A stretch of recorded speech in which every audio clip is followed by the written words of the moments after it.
Point of View with Father Arnie Bauer and Leonard Noble is brought to you by LOF Glass of Collingwood.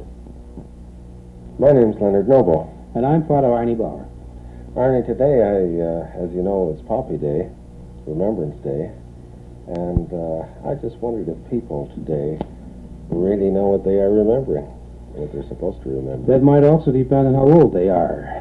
Yeah. But the most important thing to me for this day is a phrase that we use quite often in Remembrance Day services, a phrase that reads, "Lest we forget, we haven't got a right to forget." Yes. You know, it takes me back, I sometimes reminisce and get accused for reminiscing, but I think back to the days when I was a kid. When I say a kid, I mean somewhere in the neighborhood of 7, 8, 9 years of age. And I remember seeing people, veterans of the First World War, marching to the cenotaph on Remembrance Day. I didn't have the slightest clue of what it all meant. I really had no comprehension of what these men had done for us. And I wonder sometimes today what little kids think of when they see adults marching down the street to the cenotaph. For the little kid, the war is not always a reality anyhow, unless he lives in it, right? Yes, that's right. When you say lives in it, I remember again when I was a kid, this time in my teenage days, and again reminiscing, and I think of the fact of how I wanted to be in that war, because to me, war was really an extension of a cops and robbers game.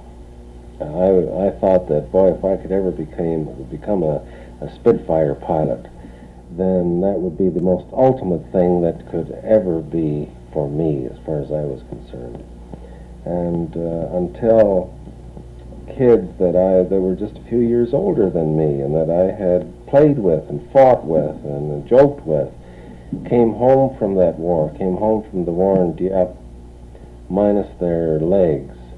When the kid next door to me didn't come home as an aircraft gunner, his plane was lost the first trip that they took over France. It suddenly dawned on me what war was all about. It seems to me that the thousands of little crosses all over Europe are more than just a little cross for us to visit and to be sentimental about. I think there is a message written in all of them that is, please remember, not necessarily the names of the people who gave their lives, but remember that those lives were given for us so that there might be peace. The age that you are describing there, at that time I lived in Europe, I was born there, and at that time I felt the war from the inside.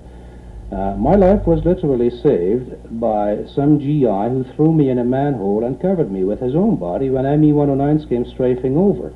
If I would ever forget that, there would be something very wrong with me.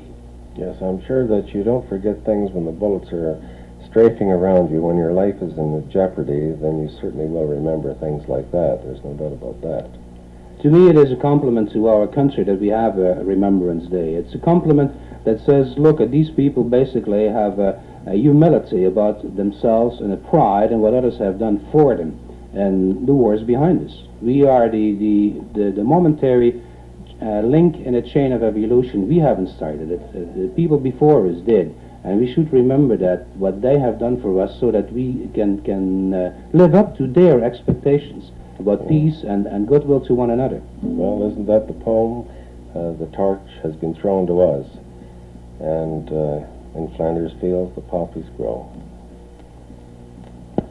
Point of View with Father Arnie Bauer and Leonard Noble was presented in the public interest by LOF Glass of Canada in Collingwood.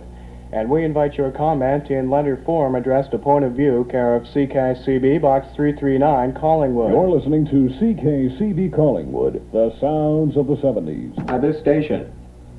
I'm Leonard Noble. And I'm Father Arnie Bauer. How are you today, Len? I'm rotten. I'm glad you asked that question because I really feel miserable. How come? Well, first of all, my cold winter's on. Secondly, I get my Globe and Mail today, and I open the page, and there on the front page it says we're running out of fish in the Gulf of St. Lawrence. Also in that same paper it says that there is an advancing ice age heading our way.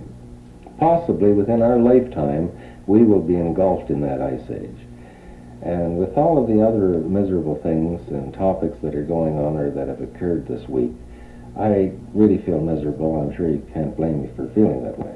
No, I'm sorry you feel that way, but as such, there are very serious things in the paper about which one could feel a bit problematic, and that may be also in the background of your mind when you read in that same paper about the food conference in Rome being held, which has nothing to do with the headquarters of the church, incidentally, the Catholic Church, but that food conference speaking about the problems of food distribution on this world. And if you read that thing, that's really shocking, the situation as it is at hand.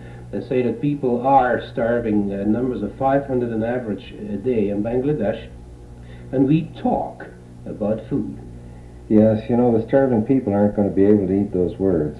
And they need more than a lot of words to look after themselves. And it is tragic that while these people talk and while they have their conferences and while they eat their caviar and their steaks, etc. and so on, these 500 people every day of the week, 365 days of the year, are dying of malnutrition and other diseases affected by lack of food. On the other hand, we should also be grateful that there is such a conference, and at least it starts somewhere. What I mean with starting is that, in my mind, we have not even begun to face up to the problems of an overpopulated world in 25, 30, 50 years from now. And this conference is only a little inkling, a little hint of what is going to happen in the future in a family of man, where we have to learn to not only share what we always have said, but to have a concern for one another and for the security that all of us need. Well, you know, I never realized until I started to read about the information coming out of this conference that in less than 30 years there will be an additional 2 billion people on this world.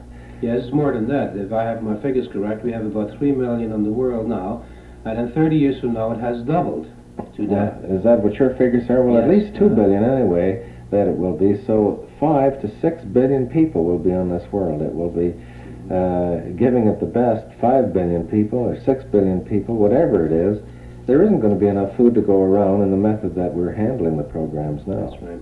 Now, as we stated in the beginning, it is not going to help the people of Bangladesh today very much if we talk about the problems of the future in Rome. On the other hand, we have to start somewhere, thinking about the future, somehow that we come to a concern about the food problem in the world. What I'm hinting at is, about 30 years ago, in my mind, I haven't looked it up, but we started with a Security Council in the United Nations, where all of us felt that unless we go together for national security, one nation is not going to be able to handle it, to do it. And the same, we have to start thinking regarding food. Exactly. There should be something international. Yeah, there has to be the leadership of the community of all countries in the world that gets together, that forms a group, just as we have our Security Council, our United Nations, that will say, look, we recognize the fact that there are so many billions of people here who are starving.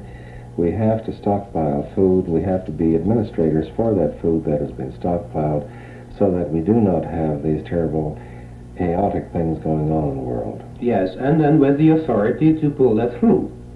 Yeah. International authority to establish their function and to distribute the food and require it from the nations, which is quite a thing there. If you think about the rich nations, the early rich nations, and the rich nations that just came about now, the Arabs. Yeah.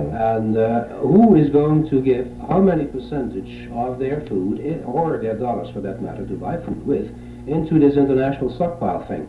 There should be quite an authority on the top to say, you do it, because we need it. You know, there's just one other fact that I want to leave you with, and I think it's worth leaving you with to consider.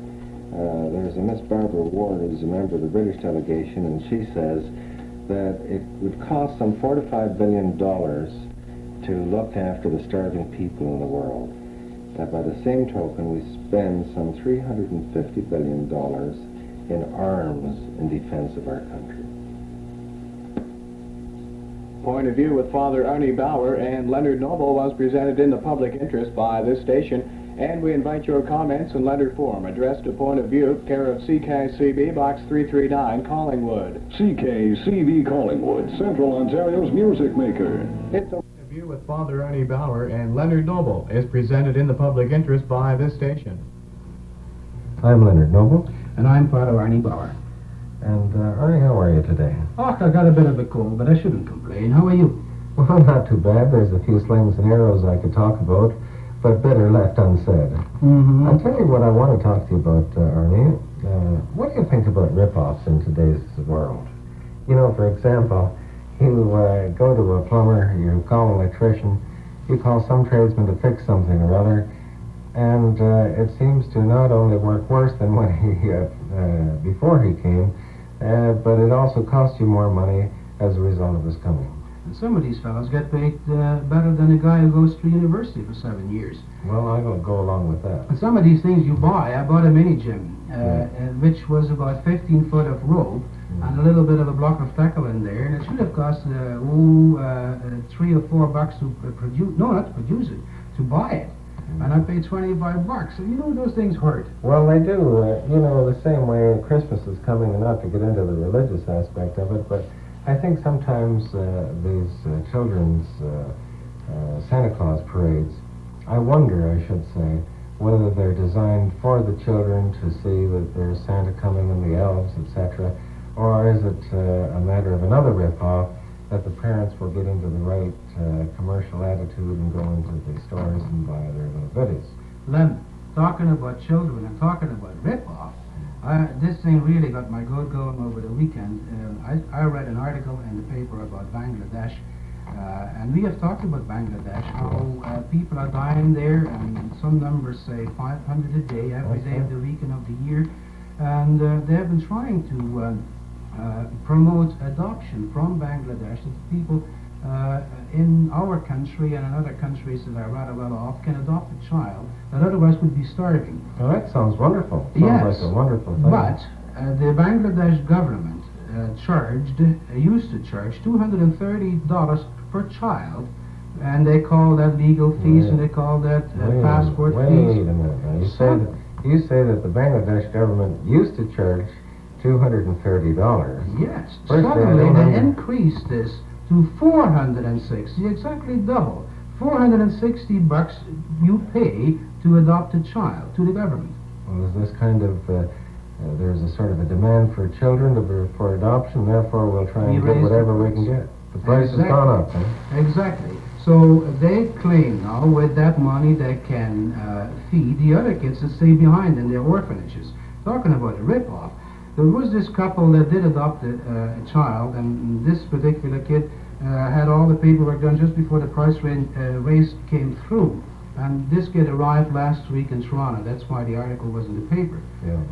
Those people, boy, I take my head off for them. They adopted the second child now from Bangladesh. They had 4 of their own, and they paid the total there already before the price went up. They paid a total of $950 for air tickets. They pay twice the passport fees of $238.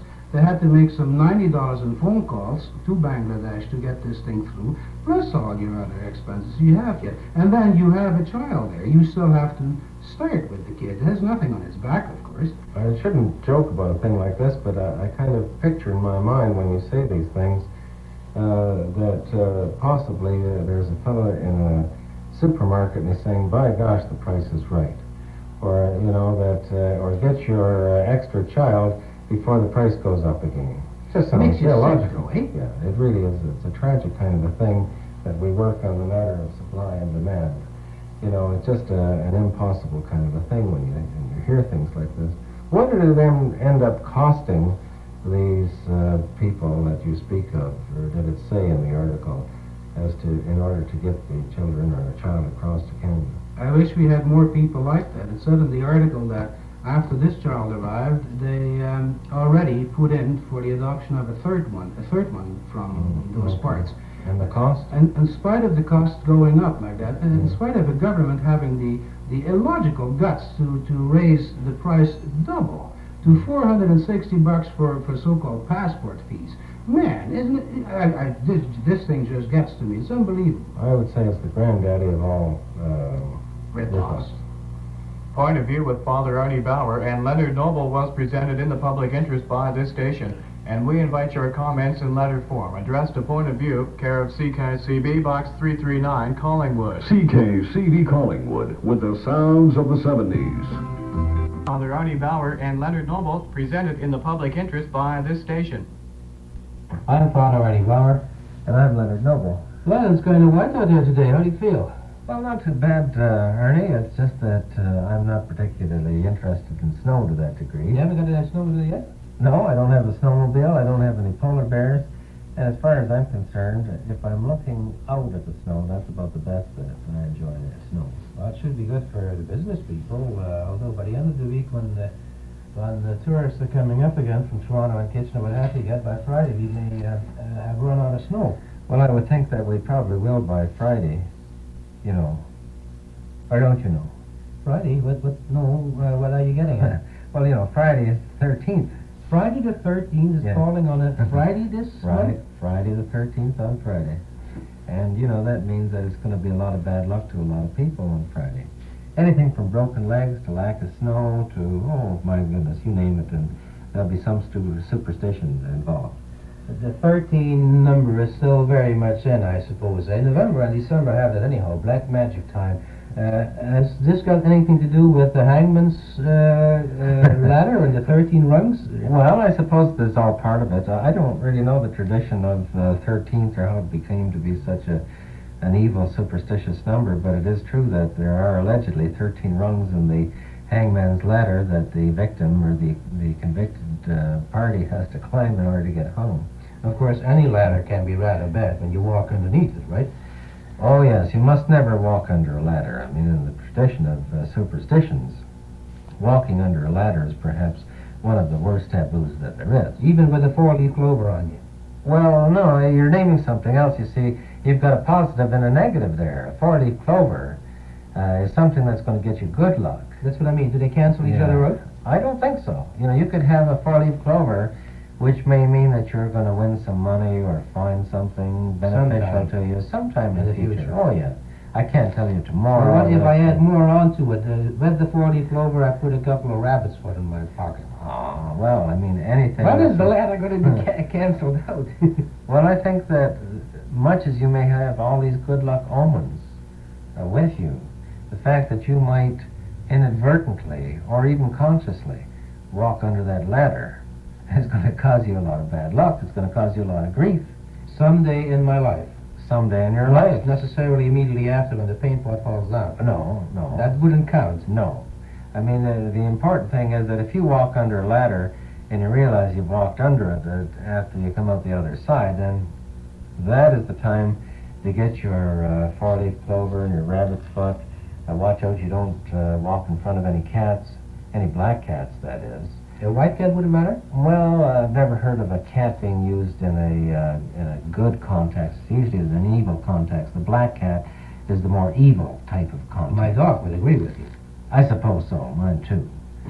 But there are lots of things. You know, for example, supposing you went to, I don't know why you might want to open up your umbrella indoors, but there's another superstition.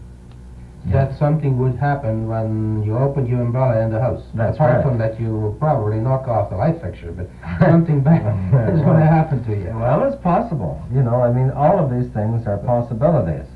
See, if I got hit by a car on Thursday, the 12th, people would say, well, that's too bad. The fellow didn't see which way the car, he didn't look both ways, and he got hit by a car. But if he got hit by a car on Friday the 13th, then immediately there is a causal connection. It was Friday the 13th, that fellow suffered bad luck. That's your own fault. If on Friday the 13th you're going to get hit, Yeah. you have bad luck right there. Exactly, and that's why a lot of people are going to be very happy when Friday turns into Saturday, December the 14th. I still haven't figured it out to what we started out saying there. With the ladder and you have a 4-leaf clover on you, I still am curious if there is a comparison possible between the bad and the good omens, or bad and the good objects. Can I cancel the one out with the other? What am I to do on Friday the 13th when I break a mirror, which gives me 7 years of bad luck? What can I do to make that good? Well, I would think that there's only one solution to this, and again, I give you this as an amateur, not as an expert in this particular type of profession, but I suggest that if you should happen to break a mirror on Friday the 13th, twist around 3 times fast, spit over your left shoulder, and throw some salt over your right shoulder. That does it. Right. Point of View with Father Arnie Bauer and Leonard Noble was presented in the public interest by this station, and we invite your comments in letter form addressed to Point of View, care of CKCB, Box 339, Collingwood. Noble is presented in the public interest by this station. Hello, Arnie. How are you today? Good, Len. Yourself? Busy, so bad. And it's a busy time of the year. I'm sure it's a busy time for you. Should be. This is Christmas coming up. That's right. If you're not busy now, when are you going to be busy? But I'll tell you, Arnie, seriously, I want to change our format of dialoguing today. To be a little more serious, because I've noticed in the various windows in the stores around town that there are invitations to come to midnight mass at the Collingwood Arena, and I just wanted to ask you a few things about it. There are a few things that I'm not quite sure of. And, Yeah, beautiful. Go on. So I've got my own personal pastor right here, so I might as well say a few things or ask a few things. First thing that really came to my attention was the fact that you were going to have live animals. Yeah, the first thing on the program Yeah. that you have seen, on the poster you have seen, is the word pageant, not mass. No. Mass is a worship as such designed for Catholics, whereas a midnight mass is a mass that is done at midnight. Usually has at least 1 out of 3 non-Catholics there at Christmas time. But a pageant, of course, is a stage play, a play with actors, and in this case also with animals, which is going to bring back today alive with people and animals the birth of Christ. Well, that sounds very interesting. You've prepared this stage play, have you? And are you directing it as well? Yes, I wrote it, I'm directing it. It takes about 56 minutes to put it on. And it should bring us back to all these things that happened 2,000 years ago, starting from the Roman soldier proclaiming a census to be taken in the whole of the exalted Roman Empire, for tax purposes naturally. Crass commercialism 2,000 years 2,000 ago? years ago with the Romans. Oh, do you like that? Well, another thing I wondered about was the fact that you're having this pageant and the midnight mass to follow in the arena. Was there a particular reason why you decided to do that? Well, number one, our church seats about 1/3 of what the arena can seat, and we usually turn a few hundred people down that can't come in on a midnight mass.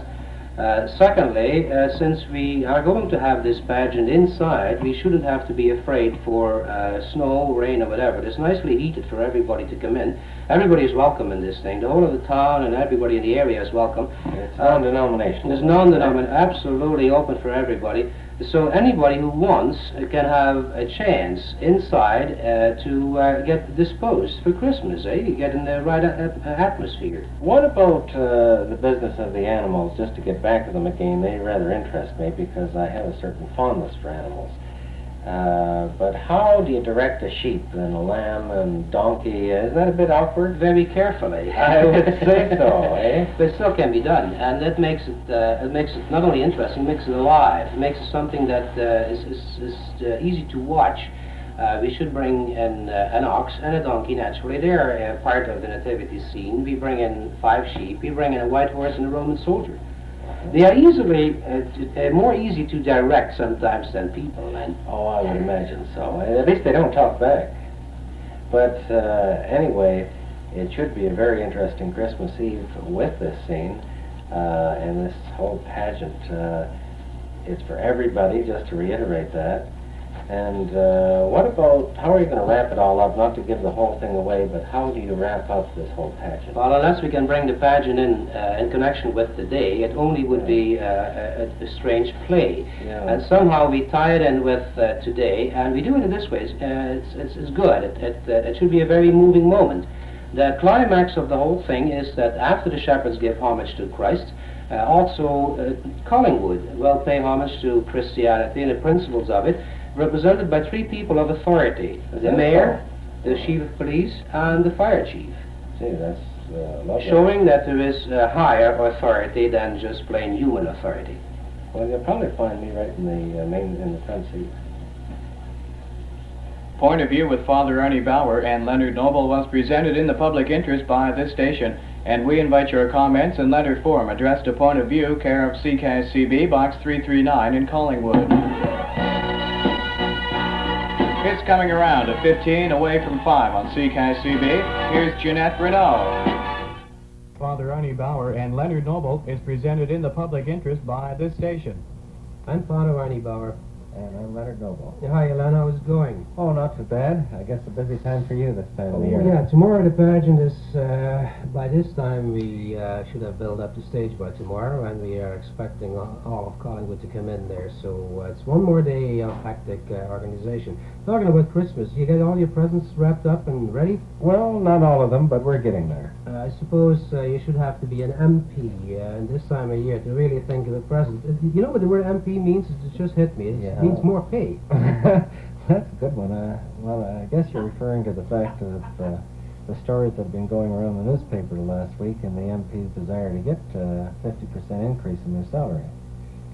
Yeah, I was referring to that and was referring to how most people must look at a 50% increase when you start talking about 18,000 and add 50% to that. And actually, no, the Member of Parliament, what would be? Well, it gets around 18,500, 19,000. He's looking for an increase to 50%, $39,000. Talking about a Christmas present. Yeah.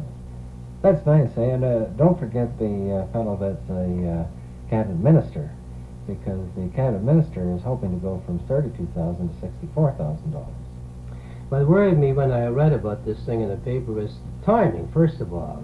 Who comes out 3 days before Christmas with a crazy stunt like that when, first of all, people have been laid off to the left and the right. People haven't got the dough to put a decent dinner on the table, are wondering how they're going to provide a Christmas for the kids, and then you read a thing like that, eh? Yeah, I suppose that's what they call being astutely politically correct. You know? Is that what you call it? Something like that. I don't call it that, but I guess somebody must have thought that that was really scientifically done. Might be. It might be a trick, and then it might be stupidity on somebody's mind. But what worried me really is in the timing, the moment they try to hit the people with it. At Christmas time, they may think that people have their mind on something else and then come off with a thing like that, eh? Well, that's exactly what they did have in mind, I'm sure. They thought that, well, people are busy with their own affairs, Christmas, one thing or the other. They had about 60-odd bills, or maybe more than that, on the order papers for the last week before recess. And I guess they figured if they got this on the agenda, got it passed, people wouldn't even know, or if they did know, they wouldn't even care about it. The whole thing has backfired. Wasn't it said, though, about a month or so ago that the government was going to set an example in spending less, economizing? Of course, this was before Trudeau got his new car. That's right. Everyone was supposed to work a little harder, take a little less pay home, and reserve and conserve and all the rest of these things. And poor old Pierre, as you say, he had to get his new car because, after all, he and Margaret have to do their Christmas shopping and something. How much was the car again? I think it was something like $85,000. Must be quite a car. Although, of course, he needs a bit of representation, let's face it. Well, yeah, we don't want to have our Prime Minister go around in a Volkswagen, granted, but he didn't trade in last year's Cadillac. Now he's getting this year's Cadillac. In case this year's Cadillac breaks down, he'll still have last year's to get him around. Anyhow, more power to them, that's fine. As far as the rest of the country is concerned, I hope that everybody, not only the MPs, should have a decent Christmas. Talking about that, I think this is the time that we should wish everybody who has been listening to us a very happy Christmas, and in addition to that, a very prosperous new year. I'm glad you brought that up. It's nice to get out of our dialoguing for a minute to say hello to everybody out there. Happy Christmas. Thank you. Point of View with Father Arnie Bauer and Leonard Noble was presented in the public interest by this station. And we invite your comments in letter form addressed to Point of View, care of CKCB, Box 339 in Collingwood. Next, after Gordon Lightfoot and Carefree Highway. The Carefree Highway at 14 away from 5. Point of View with Leonard Noble and Father Arnie Bauer is presented in the public interest by this station. I'm Father Arnie Bauer. And I'm Leonard Noble. Arnie, today I'm kind of in a reflective mood. You should be, eh? The last day of the year. That's right. You know, December is 31st. It's hard to believe that a whole year has gone by. 1974 is come and gone. Yeah. And being in a reflective mood, I'm kind of looking backward at things that have gone on through the year and looking at things that possibly 1975 is going to bring with us. And I was thinking particularly of some of the big news stories, the big events of last year. For example, the United States story was, of course, the international story of Richard Nixon's resignation. Mm-hmm. I think it's just about the most traumatic international event that history can teach us about. To me, it is a very dramatic thing in retrospect, because it's still with us, and it will be with us for a while. People have lost confidence in politicians and people in higher functions. We can see the reflections in our own country, where people are being investigated for things nobody would have thought about before Richard Nixon had his unfortunate experience with Watergate. It's true, and not only Richard Nixon, but also his vice president, Spiro Agnew, also was forced to resign, and it's made the political climb somewhat unsavory. People are suspect for the slightest inclination, although in Richard Nixon's case it was no slight inclination, nor in his vice president. Nevertheless, it is a tragic thing that anybody in the political field is looked upon with a great amount of skepticism, as though there may be something unsavory or something wrong with him in office. The big story, of course, for Canada was our elections and the return to power of the Liberals. Unsuspectingly, Stanfield outfoxed himself and lost his popularity about prices and wages he wanted to freeze. That's right. Poor old Stanfield, he could have, I thought he would have made a very good Prime Minister, but by the same token, it was a lesson learned that Canadians do not like restrictions placed upon wages and prices. And I think it was on that issue, on that very narrow issue alone, that the Conservatives lost, and Pierre and Margaret got back into power. And Margaret, indeed, yes, Margaret got back in too. Yet, you know, Margaret doesn't want her husband to stay in politics. There's the irony of the thing. Stanfield wants to be in politics. I suppose Pierre wants to be in politics, but Margaret may have the upper hand yet and get her husband to resign.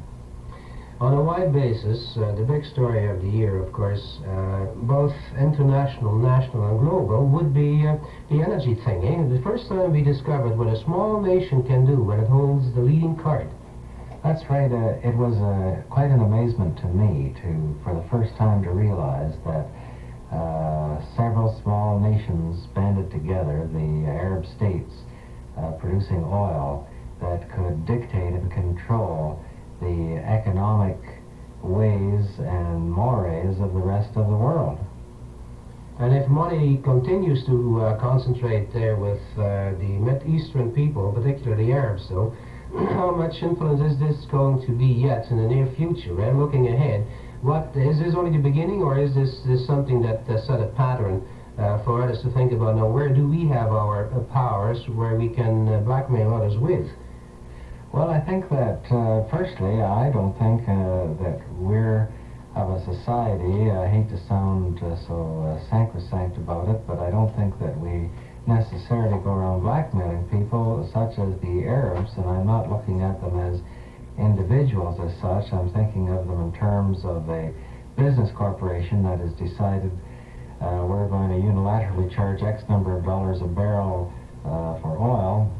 And consequently... I don't know if you're right there, Len, if you don't mind me interrupting you. I think we do also blackmail. In fact, we blackmail one another. Most strikes the last year have been blackmail, and some of them I would like to do a show on all by itself.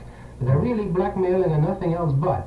Right. But I'm sorry to interrupt you. No, not at all. It probably would be a good show on its own, but and I won't answer or go further into that because their time is limited. Just looking into my crystal ball, I think that what I see that lies ahead for us in 1975 is a poor outlook, a depression, the same kind of dull, poor economic ways that we've had in the latter part of 1974. And here I do agree with you again, Len. I think we have said this before, but that we should expect more layoffs yet, more unemployment yet in the next few months. In other words, monetary insecurity for quite a few people whom I don't know how we're going to get through the winter to start with. Oh. And again, looking into my crystal ball, I see that with the energy crisis, the recession or depression, I can only see war in the Middle East between the Arabs and the Israelis, and promulgated by the Western powers and Russia and the Arab states on the other side. It's a picture of gloom. I do hope, though, that you're wrong there with the war picture. I hope that even the people we call Arabs are too smart to fight their disputes out with wars. I hope that they can settle them with price increase in one product or another, instead of killing off half the world population in a big war. Anyhow, we'll see in 1975. We are running out of time, Len. I want to really say Happy New Year to you, and of course to all the listeners. Thank you, and the same to you, Arnie, and to all our listeners. It's been a wonderful 1974, and I hope it continues in 75. Point of View with Leonard Noble and Father Ernie Bauer is presented in the public interest by this station, and your comments would be appreciated in letter form. Addressed to Point of View, care of CKCB, Box 339, Collingwood. CKCB Collingwood, with the sounds of the 70s. Bauer and Leonard Noble is presented in the public interest by this station. My name is Father Ernie Bauer. And I'm Leonard Noble. Ernie, I had occasion to visit someone in the hospital this morning. Oh, you're going to do my profession now. Isn't it nice? I can relax. Well, no, it wasn't a pastoral visit. I was there on other business. But in any event, I went to see this fellow in the hospital, and I couldn't help but overhearing a doctor talking to his patient just next door to me, and he said, "You can go home today." And you can't imagine the smile, the happiness that radiated the face of that patient when the doctor told him that. And I thought to myself, in my mind's eye, this man wasn't happy because he just regained his health and vigor, etc. He was happy because he could get the hell out of all that regimentation. You might have a point there. Occasionally, I suppose, one would feel released to go home. Not just relieved, but released. Yeah, I don't want to be facetious or malign the medical profession and the hospital and all the rest of it. No, we still might need them. Well, not only we might need them, but they do serve a wonderful purpose, the wonderful dedicated doctors and nurses and all the people involved in our hospital. But nevertheless, it being a hospital, it is institutionalized, and the patient has to become a part of that institution in order to survive. Occasionally, I suppose the food must be prepared for about 100 or 150 or even more people, and you were just one of the 150. You were part of the regimentation, as you said, of a disciplinary situation, eh? Yeah, you couldn't say I'd like a little garlic salt, just slightly sprinkled on my steak. But I think, starting away, the first thing in the morning when I think of it, I'm not a connoisseur of hospitals, but I've been in a few in my time, and I guess you have too. But I think of the fact that when the individual is awakened in the morning, that's not because it's time to get up, but it's because the nurses are coming on duty at 6:30 in the morning. They're saying, "Okay, get up, we have to get up, you got to get up." And then, of course, breakfast is scheduled for about 8 o'clock, so everybody needs an hour and a half in the morning to wash and shave, so you have to get up. Naturally, right. What would you do if you didn't have that hour? You do make your breakfast that day. Well, that's right. You make a schedule for x-rays, and you don't get any breakfast anyhow, but you get up. You're part of the discipline. And if you don't get up, they crank you up, so you're going to get up whether you like it or not. Then you might think after breakfast, well, now you can sit and relax, that's the end of your troubles. But that's just the start of them. First, the cleaning lady has to come, of course. Sure. Before the doctor comes in, he should come, 10 o'clock? About 10, I would think. 10:30. Place has got to be nice and clean for him. And, after he's come and checked you over, and then you think that you can relax again, no, it's almost time for lunch. And you have to get ready for the lunch, which you may not get either that day. If it is your bad day. That's right, they may want to take a blood test, so no, sorry, there is no lunch. You just sit and wait. So that if you do finally get your lunch, then say by 1 o'clock you can relax, can't you? Oh, no. You're just getting right into the heat of battle then. Because about 1:30 commences the visiting hours. And all kinds of people feel obliged and try to avoid the guilt of not having seen you and come and bring you nice things, which of course you don't need. Well, exactly. The last thing you really need is an awful lot of people. You came in to rest. Exactly. You know, it might be someone, you mentioned guilty conscience, someone might come you haven't even seen in a year, but he's going to come because he's not going to be accused of not coming to visit you when you were sick in the hospital. And there you are, smiling and presenting Mr. A to Mrs. B and telling each other about the kids they had and so on. Exactly. And then the whole thing starts all over again with the supper hour and the anticipation of supper that doesn't come until about half an hour after you figured it would come, and you've lost your whole desire for food anyway. But then finally, anyhow, after supper, everybody has his own day of 8 or 10 hours. There you are, after all that work, after supper, you relax. No, impossible, because now comes the evening visiting hours. And the kids are out of school, they come along. Sure, the afternoon is just a preliminary. This is the main boat. I hope you had 5 minutes to rest in between time. Well, I think you need 5 minutes at least to get a little bit of strength. So when our visiting hour is over, is it 9 o'clock, 10 o'clock? Well, no, they're over at 8:30, but then... Oh, good. Then you can sit back and watch TV. Well, you figure that you can. You lean back, you open up your newspaper, you turn on your favorite television program, but bang, it's lights out time. You know. So right, because you have to get up at 6:30 in the morning. That's right, you have to get your rest in. Exactly. So when the doctor says, my boy, you can go home today, you smile because you want to get back to normal. Exactly. Point of View with Father Ernie Bauer and Leonard Noble was presented in the public interest by this station. And we invite your comments in letter form addressed to Point of View, care of CKCB, Box 339, Collingwood. CKCB Collingwood, with the sounds of the 70s. I'm Leonard Noble. And I'm Father Ernie Bauer.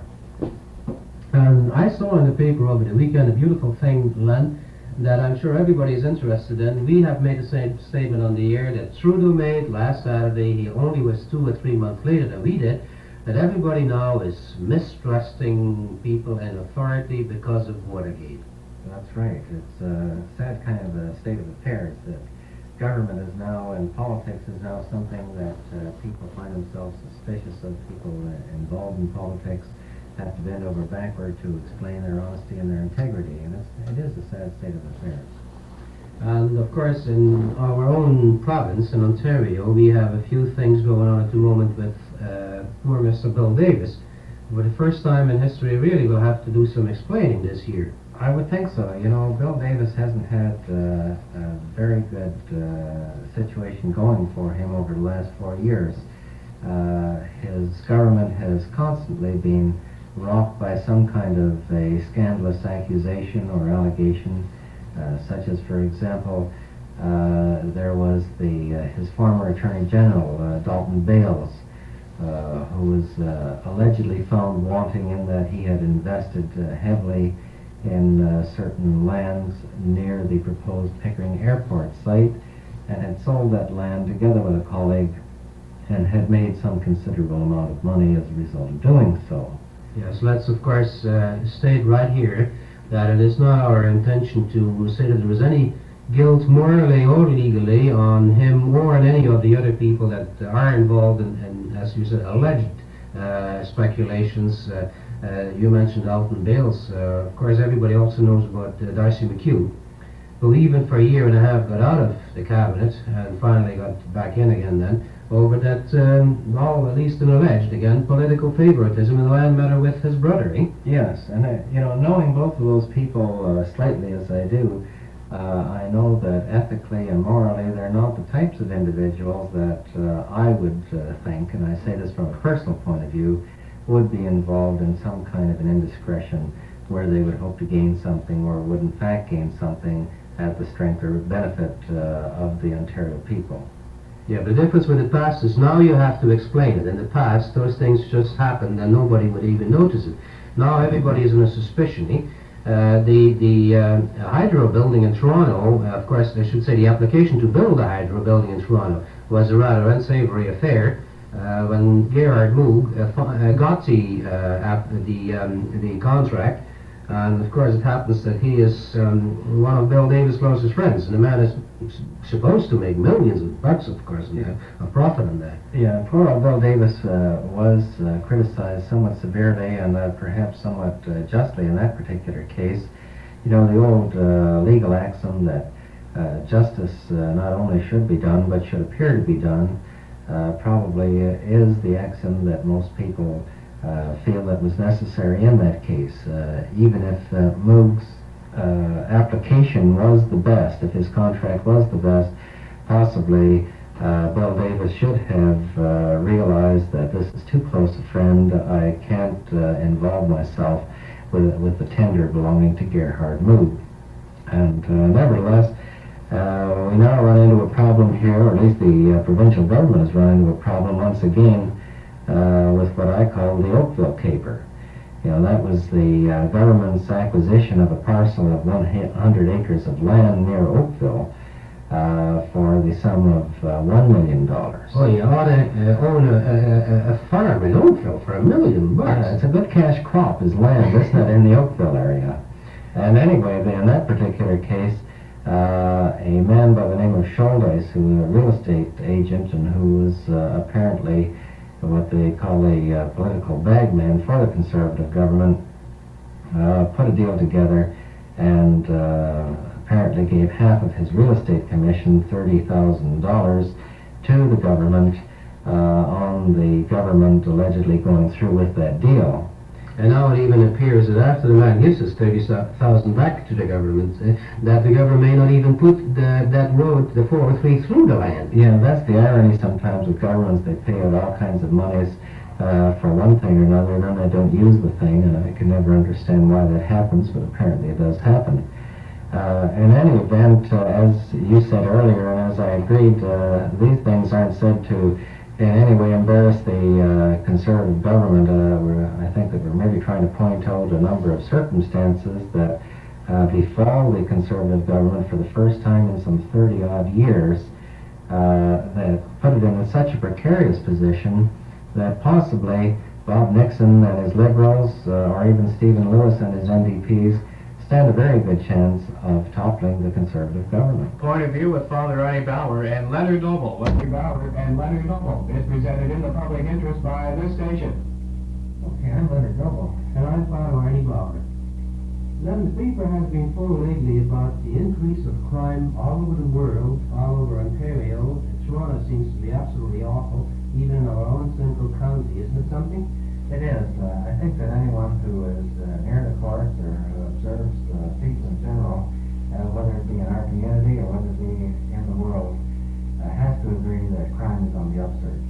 And I wonder why. See, there was all kinds of things that indicated there is an increase of crime, and where it is going to, we don't know. But I wonder why it has come this far, and if we can even put the finger on one particular sore spot in our recent past that has brought us about. Well, I think that and this is the opinion of one individual. I'm sure there are many, many reasons for it, but I think that the nub of it, if I'm not mistaken, is the breakdown of the family home as a unit.